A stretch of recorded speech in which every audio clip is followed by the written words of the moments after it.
Hola hermanos, vamos a compartir el texto de hoy que está en la segunda carta a los Corintios, capítulo 4, los primeros 7 versículos. Vamos a orar.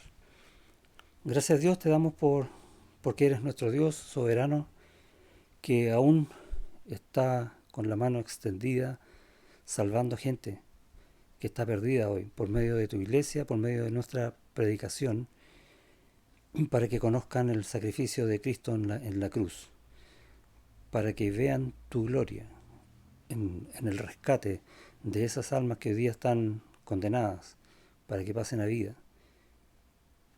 Y rogamos que entendamos estas verdades cada vez más en nuestro corazón para poder servirte, para poder hacer tu voluntad en este tiempo, en este lugar, en tu poder, en el nombre de Jesús. Amén. Este pasaje es bastante evangelístico. Dice en el versículo 1, por lo cual teniendo nosotros este ministerio, ¿y de qué ministerio está hablando? Lo que venía ya del versículo 3, dice que somos ministros competentes del nuevo pacto o de un corazón cambiado, de la gracia que cambia vidas. De eso somos ministros, servidores. ¿Sí?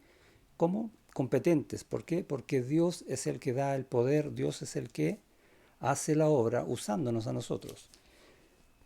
Entonces, ¿qué es lo que somos? Siervos. ¿Cómo? Por el poder de Dios. Él es el que actúa usándonos a nosotros para que su gracia cambie vidas. ¿Qué vidas? La de todos aquellos que aún tienen que llegar a Cristo, pero también las nuestras, para que nosotros vayamos siendo conformados más y más a la imagen del Señor.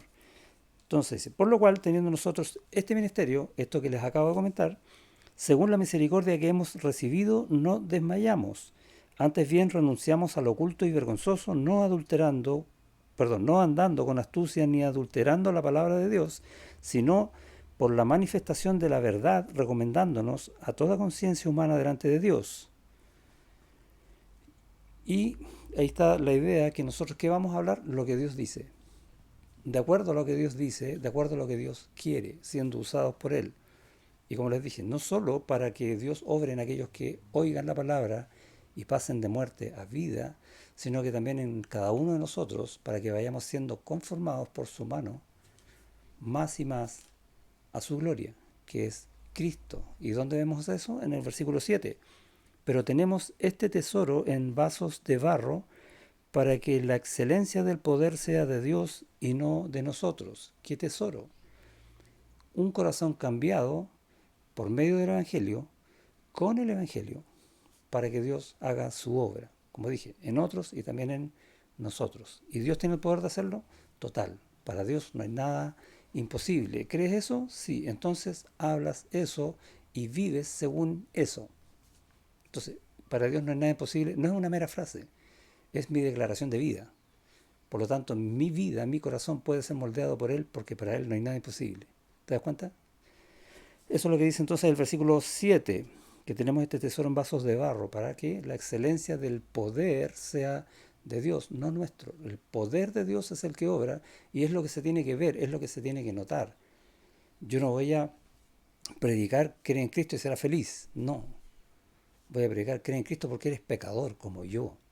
Y Dios va a hacer una obra y el poder de Él va a perdonar pecados y le va a abrir los ojos a esa persona para que entienda la gloria del Señor en la salvación, el amor de Dios, la misericordia de Dios, y etcétera. Todo eso. Es espectacular este pasaje. Y dice ya en el versículo 4, hablando de aquellos que no creen, en los cuales el Dios de este siglo, o sea, Satanás, cegó el entendimiento de los incrédulos para que no les resplandezca la luz del Evangelio de la gloria de Cristo, el cual es la imagen de Dios.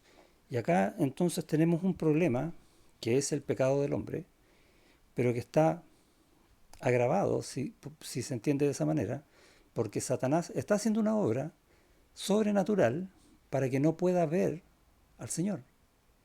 Nada del Señor, ni lo que dice el Señor, ni el amor del Señor, ni la gloria del Señor, nada. ¿Cómo hacemos entonces?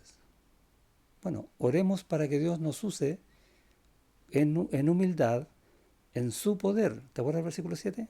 Para que la excelencia del poder sea de Dios, no de nosotros. Es Él el que tiene la lucha espiritual en las cosas sobrenaturales. Nosotros somos usados aquí en este mundo. Y Dios es más poderoso que cualquier cosa. Otra vez, para Dios no hay nada imposible. Él tiene el poder sobre todo, incluyendo Satanás. Y es capaz de abrir los ojos del más ciego espiritual que tú puedas imaginar. Probablemente estés orando por familiares tuyos que no conocen a Cristo y tú decís, mira cómo están tan cada vez más lejos, tan cada vez más perdidos. Para Dios no hay nada imposible. Tú habla, Él obra. Es lo que enseña este pasaje. ¿Cómo vas a hablar? Con la verdad. Dice, no andando con astucia ni adulterando la palabra de Dios, sino por la manifestación de la verdad, dice el versículo 2. La verdad de Dios, tal cual es, sin adornarla, sin ponerle, sin quitarle. Porque, versículo 5, no nos predicamos a nosotros mismos, sino a Jesucristo como Señor, y a nosotros como vuestros siervos por amor de Jesús. En total humildad, pero queriendo hacer la voluntad de Dios. ¿Ante quién? Ante los que no creen, que son pecadores, y ante nosotros mismos, la iglesia incluso, que también somos pecadores. ¿Qué puede hacer un pecador por otro pecador? Nada, pero Dios puede usar a ese pecador con poder, con verdad y en amor. ¿Cuándo? Cuando nosotros rendimos nuestro corazón a Él, cuando nosotros entregamos toda nuestra vida a Él. ¿Por qué? Versículo 6. Dios que mandó que de las tinieblas resplandeciese la luz es el que resplandeció en nuestros corazones para iluminación del conocimiento de la gloria de Dios en la faz de Jesucristo. Es un tremendo versículo para leerlo 4 o 5 veces, para poder entender toda la riqueza que hay ahí de la obra que Dios hizo en tu corazón y en el mío. ¿Qué hizo? Resplandeció, abrió el entendimiento de que del conocimiento de la gloria de Dios en Cristo. ¡Wow! ¿Cómo entiendo eso? Bueno, por todas las bondades que Dios me da porque estamos en Cristo. Así de simple. Y en realidad no es simple, es tremendo. Si yo no rindo mi corazón a esa verdad del Señor, a esa obra del Señor, la estoy negando. Dicho de otra manera, tenemos tres formas de aceptar el llamado que está haciendo Pablo en este texto, que es hablar de la gloria de Dios. Y la primera forma es decir que otro hable. ¿Por qué tengo que hablar yo? Que otro predique el Evangelio. ¿Dios va a obrar igual o no? Y la pregunta es, si Dios te ha llamado a ti a mostrar su gloria, entonces con ese tipo de actitud no la estás mostrando y no estás haciendo la voluntad de Dios, por lo tanto estás pecando. No hacer la voluntad de Dios es ir contra Dios, es pecar. Simple. La otra posibilidad es que digas, es que yo no soy bueno, es que a mí me cuesta, eh, no sé cómo hacerlo y te quedas en eso y no lo haces. Nuevamente, si abres esos ojos ante el resplandor de la gloria de Dios que Él ya puso en tu corazón, te vas a dar cuenta que no estás haciendo la voluntad del Señor tampoco. Puedes considerarte poca cosa, lo que sea, pero Dios es el poderoso, no tú. Por lo tanto, también estás pecando. Y la tercera posibilidad es decir, soy pecador, me cuesta, no me atrevo, me da vergüenza, no sé cómo hacerlo, una serie de cosas, pero yo creo en Dios. Yo sé que Él es el que tiene el poder. Yo creí, por lo tanto hablé, dijo Pablo, ¿no? Y voy a hablar igual, porque soy siervo del Señor y siervo de vosotros en Cristo. Y entonces voy a estar cumpliendo la voluntad de Dios y la gloria de Dios se va a manifestar de una forma que ni te imaginas. ¿Cuál de los tres vas a hacer tú? Dios te bendiga.